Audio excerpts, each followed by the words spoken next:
Hello friends, स्वागत है आप सभी का आपके अपने channel maths point real classes पर। आज हम पढ़ेंगे कक्षा 11 एग्रीकल्चर मैथमेटिक्स और इसमें हम आज एक बहुत ही इम्पोर्टेंट टॉपिक लेंगे। मैं जो टॉपिक आज अटेम्प्ट करूंगा वो टॉपिक लूँगा स्टैटिक्स से और यहाँ से आपको 10 नंबर का क्वेश्चन मिलने वाला है, जिसमें आपको समांतर माध्य, माध्यिका और बहुलक एक साथ पूछे जाएंगे। तो आप स्क्रीन पर देख पा रहे होंगे क्वेश्चन शो हो रहा है। क्वेश्चन में कुछ हमें प्राप्तांक दिए हैं और बारंबारताएं दी हैं उनकी, और इसमें हमें पूछा है कि समांतर माध्य, माध्यिका और बहुलक ज्ञात कीजिए। तो चलिए इनको ज्ञात करने का तरीका देख लेते हैं।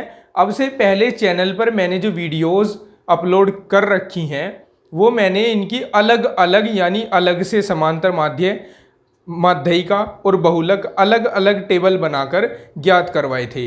अब अगर ये क्वेश्चन एग्जाम में आता है तो आपको एक ही टेबल में इन तीनों के आंसर कैसे देने हैं उसके लिए समझिए। तो चलिए शुरू करते हैं।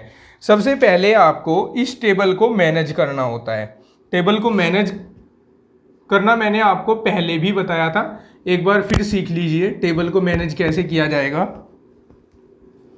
सबसे पहले हम जो प्राप्तांक हैं, आप ऐसा मान लीजिए कि ये जो सारणी है वो लेटी हुई है और इसको आपको खड़ी करनी है। तो चलिए इसको हम खड़ी करते हैं। तो ये प्राप्तांक दिए गए हैं 0 से 10, 10 से 20, 20 से 30, 30 से 40, 40 से 50।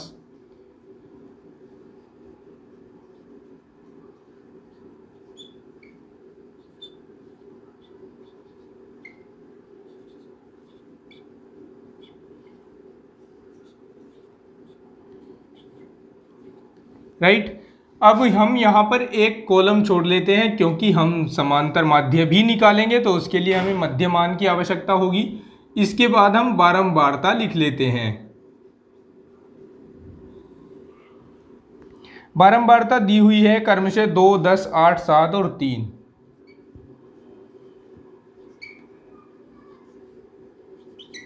ठीक है, यहां हम निकालेंगे मध्यमान। तो चलिए मध्यमान निकालते हैं। मध्यमान कैसे निकाला जाता है? इस वर्ग अंतराल की निम्न सीमा और ऊपरी सीमा को जोड़कर उसका आधा किया जाता है। अब 10 का आधा क्या होगा? 5 होगा। यहाँ 10 और 20 30 होंगे, 30 का आधा 15 होगा। यहाँ 20 और 30 50 होंगे, 50 का आधा 25 होगा। अब आप यहाँ देख रहे हैं कि हर बार 10-10 का इंटरवल इनके बीच आ रहा है, यानी 5 में 10 जोड़ा तो 15 आया, 15 में 10 जोड़ा तो 25 आया। तो आप क्या काम करेंगे? 25 में 10 जोड़ देंगे, यहाँ 35 लिख देंगे, 35 में 10 जोड़कर यहाँ 45 लिख देंगे। ठीक है। अब हमें समांतर माध्य निकालने के लिए यहाँ पर इन दोनों की गुणा करानी है, यानी मध्यमान और बारंबारता होगी। आपको अगर पता हो समांतर माध्य निकालने की 3 विधियां हमारे पास होती हैं, तो उन तीनों में से जो मैं यहाँ यूज करने वाला हूँ वो प्रत्यक्ष विधि है। कौन सी विधि है? प्रत्यक्ष विधि, जिसमें हम मध्यमानों को बारंबारताओं से डायरेक्टली मल्टीप्लाई करते हैं और बाद में सबको जोड़ते हैं। तो और विधियां भी मैं आपको सिखाऊंगा, लेकिन इस क्वेश्चन में मैं प्रत्यक्ष विधि का यूज कर रहा हूँ। एक बात आपको बता दूं कि इसको हम x बोलते हैं और इसको f बोलते हैं। ठीक है। तो यहाँ हम f गुणा x प्राप्त करेंगे, यानी 5 गुणा 2 कितना हो जाएगा? 10 हो जाएगा। फिर 15 गुणा 10 ये हो जाएगा 150। फिर 25 गुणा 8 मैं डायरेक्टली लिख रहा हूँ। अब यहाँ 200 होंगे, 7 पंजे 35, 7 तिया 21 और 3 24, 3 पंजे 15, 3 चौक 12 और 1 13। ठीक है। अब हमें क्या करना होता है? सभी बारंबारताओं का योग करना होता है, जिसको हम सिग्मा f बुलाते हैं। सिग्मा का मतलब कि सभी बारंबारताओं का योग। तो 10 और 2 12 और 8 20 और 7 27 और 3 30, यहाँ आ गया 30। अब हमें यहाँ सिग्मा f गुणा x निकालना होता है, यानी इन सब का योग। तो हम देख रहे हैं यहाँ पर 5 और 5 10, 1 और 1 2 और 5 7, 7 और 4 11, 11 और 3 14, 1 और 1 2 और 2 4, 4 और 2 6, 6 और 1 7, यहाँ आ गया 740। ठीक है, अब समांतर माध्य तो इतनी सी इंफॉर्मेशन से हम आसानी से निकाल सकते हैं। यहाँ हम लिखेंगे समांतर माध्य बराबर सिग्मा एफ गुणा एक्स बटे सिग्मा एफ, यानी 740 बटे 30। 0 से 0 काट दीजिए, 3 से इसको काटेंगे तो 3 दूनी 6, 1 बचेगा, 3 चौक 12, 2 बचेंगे और दशमलव लगाकर 0 बढ़ाएंगे तो 3 6 18 चलेंगे तो 24.6 समांतर माध्य आ जाएगा।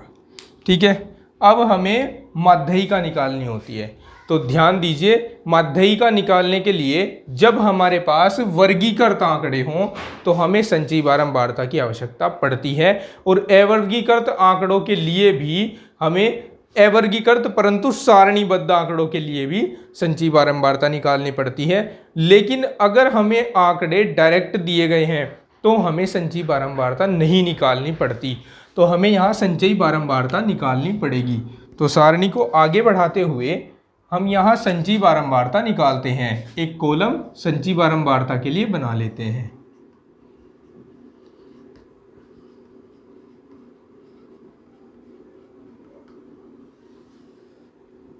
अब संचयी बारंबारता निकलती कैसे है? पहली बारंबारता को हम एज इट इज लिख देते हैं, फिर इस बारंबारता को लिखते हैं अगली बारंबारता के सामने, और इसको पिछले वाली बारंबारता में जोड़ दिया जाता है। फिर इसको हम नेक्स्ट लाइन में लिख देते हैं, फिर इसके पीछे वाली बारंबारता को इसमें जोड़ दिया जाता है, तो ये 20 हो जाएगा। फिर हम 20 आगे लिख लेते हैं, 20 में इसके पीछे वाली बारंबारता को जोड़ दिया जाता है तो 27 आ जाएगा। फिर हम 27 लिख लेते हैं और इसमें इसके पीछे जो बारंबारता होती है उसको जोड़ दिया जाता है तो 30 हो जाएगा। एक बात ध्यान रखना, इन सब का योग और लास्ट वाली संचयी बारंबारता दोनों बराबर आनी चाहिए। ठीक है, अब हमें संचयी बारंबारता तो हमने निकाल ली, माध्यिका निकालने के लिए क्या करना होगा? माध्यिका वर्ग की पहचान करनी होगी। और वो कैसे निकलेगा? ये हमारे पास जो सिग्मा एफ है इसको हम कहीं कहीं एन भी बुलाते हैं, स्मॉल एन भी बुलाते हैं। तो हम यहाँ एन बराबर 30 फाइंड कर चुके हैं, तो हमें n/2 चाहिए होता है जो कि 30/2 हो जाएगा, यानी जो हो जाएगा 15। राइट, अब हमें ये देखना होता है कि ये जो हमारे पास 15 आया है ये इनमें से किस संचयी बारंबारता के अंतर्गत आएगा। तो हम यहाँ देख रहे हैं, यहाँ तो 2 तक आए हैं, यहाँ 12 तक आए हैं, और हमारे पास n/2 की वैल्यू आई है 15, तो 15 तो इसके अंतर्गत आएगी ना। तो इसका मतलब इसका जो वर्ग हुआ ये वाला, ये माध्यिका वर्ग हो गया। आप लिखोगे इंप्लाइज दैट माध्यिका वर्ग 20 से 30 हो गया। ठीक है, अब यहाँ पर जो फॉर्मूला होता है माध्यिका का, मैं पहले फॉर्मूला बता देता हूँ, हालांकि मुझे कुछ देर पहले बताना चाहिए था। तो माध्यिका का फॉर्मूला होता है इसके लिए L+n/2 minus capital F upon small f into i, ये होता है। तो ये जो हमारे पास माध्यिका वर्ग आया, इसमें से जो हमारी लोअर लिमिट है, निम्न सीमा है, वो L का मान होती है। तो यहाँ लिखेंगे इम्प्लाइज दैट L आ गया 20। ठीक है, फिर इसमें n/2 तो है ही हमारे पास। कैपिटल F क्या होता है? ये जो 30 है ना, जिस संचयी बारंबारता के अंतर्गत आया है, सॉरी 15 जिस संचयी बारंबारता के अंतर्गत आया है, उससे ठीक ऊपर वाली संचयी बारंबारता F कहलाती है। इसको ना कहीं कहीं किसी बुक में CF भी बोला जाता है, तो कैपिटल F हो या CF हो, दोनों का एक ही मतलब है। तो यहाँ पर हमारे पास कैपिटल F और CF जो है वो हो गया 12। राइट, स्मॉल f कहाँ से आएगा? ये जो लिखा हुआ है यहाँ, ये जो हमारे पास माध्यिका वर्ग आया है, इसकी जो बारंबारता है वो स्मॉल f होती है। याद रहेगा? ठीक है, ये हमारे पास 8 है। और फिर इसमें i आया है। i हमारे पास कहाँ से आएगा? i हमें ये जो हमारे पास माध्यिकी का वर्ग है या इनमें से कोई भी वर्ग अंतराल है उसकी अपर जो लिमिट है उसको उसमें से लोअर लिमिट को घटाने पर आएगा। तो इसमें से इसे घटाने पर 10 आ गया। ठीक है, अब हमारे पास सारी की सारी वैल्यूज़ अवेलेबल हैं, हमें उठाकर इस फॉर्मूले में रख देनी है। तो मैं यही लिख रहा हूँ क्योंकि मैंने फॉर्मूला इधर लिख दिया है। तो यहाँ 20 प्लस 15 माइनस 12 अपॉन 8 इंटू 10। ठीक है, 20 प्लस यहाँ 3 बचेंगे, 3 अपॉन 8, लेकिन जब 10 3 के साथ मल्टीप्लाई होगा तो यहाँ 30 हो जाएंगे। तो 20 प्लस 8 से इसको भाग करो, 8 तिया 24, 6 बचेंगे, 8 सती 56, 8 पंजे 40। ठीक है, इसमें जोड़ देंगे तो 20 और 3 23, 23.75, ये इसका माध्यिका का आंसर होगा। ठीक है, माध्यिका निकल गई, समांतर माध्य निकल गया। अब कौन रह गया? अब रह गया बहुलक। तो बहुलक के लिए हमें संचयी बारंबारता की आवश्यकता नहीं होती। बहुलक के लिए हमें सबसे बड़ी बारंबारता की आवश्यकता होती है। सबसे पहले मैं बहुलक का फॉर्मूला लिखूंगा। यहाँ मैं बहुलक निकाल रहा हूँ और सबसे पहले आपको बता रहा हूँ कि जब हमारे पास वर्गीकृत आंकड़े होते हैं तो हम बहुलक कैसे निकालते हैं। इसके लिए फॉर्मूला होता है L plus F1 minus F0 upon 2F1 minus F0 minus F2 into i. Right, अब ये F1 क्या है, F0 क्या है, F2 क्या है, कहाँ से मिलेंगे वो देखते हैं। सबसे पहले तो सबसे बड़ी बारंबारता वाला जो वर्ग अंतराल है वो ही बहुलक वर्ग होगा। तो सबसे बड़ी बारंबारता इसमें है 10। ठीक है, तो ये हमारे पास बहुलक वर्ग होगा। तो यहां बहुलक वर्ग लिख देंगे पहले।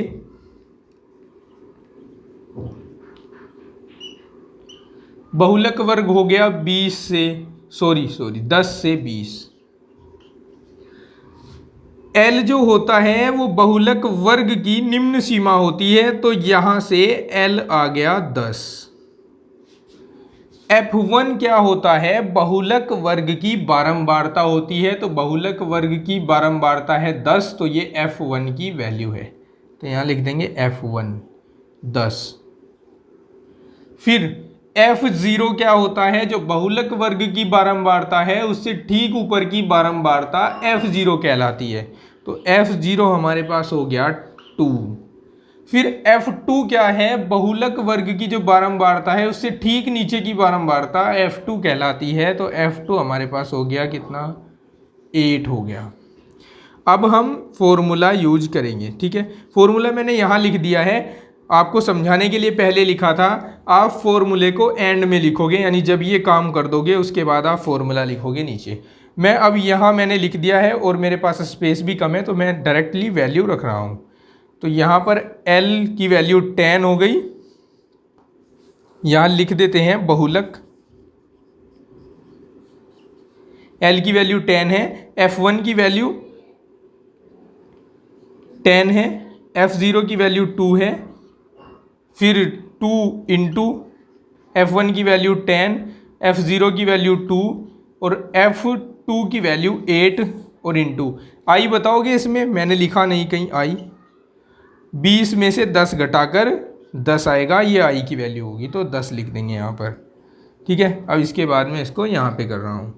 तो 10 प्लस 10 में से 2 गए, 8 बचेंगे। 10 दूनी 20, 20 में से 8 और 2 10, पहले लिख ही देते हैं 20 माइनस 10, क्योंकि 8 और 2 दोनों माइनस के हैं, इसलिए क्या होगा? दोनों जुड़ जाएंगे। गुणा 10 बराबर 10 प्लस यहाँ बचेंगे 8 और 10 से गुणा होकर 80 और नीचे बचेंगे 10, 0 से 0 कट जाएगा। तो 10 और 8 18, ये होगी बहुलक की वैल्यू। समझ गए? तो इस वीडियो में आपके लिए एक तो ये क्वेश्चन है, इसको आपको समझना है और अपनी नोटबुक में नोट करना है। उसके बाद एक क्वेश्चन और स्क्रीन पर शो हो रहा होगा, ये आपके लिए एज अ होमवर्क है, इसको आप करके देखें। अगर समझ ना आए या आप ना कर पाए, इसके आंसर भी मैं इसके साथ दे रहा हूँ, तो अगर आप इसको ना कर पाए तो कमेंट करिएगा, मैं इसको समझाऊंगा। और इसके जैसे और भी क्वेश्चन आपको अभी बहुत सारे बताने हैं, उनके जो करने के तरीके हैं वो सब आपके साथ शेयर करने हैं। तो अगर आप चैनल पर नए हैं दोस्तों तो चैनल को सब्सक्राइब कर लीजिए। यहाँ पर एग्रीकल्चर मैथमेटिक्स से संबंधित वीडियो डाले जाते हैं। चलिए आज के लिए इतना ही, मिलते हैं नेक्स्ट वीडियो में, तब तक के लिए bye bye and take care.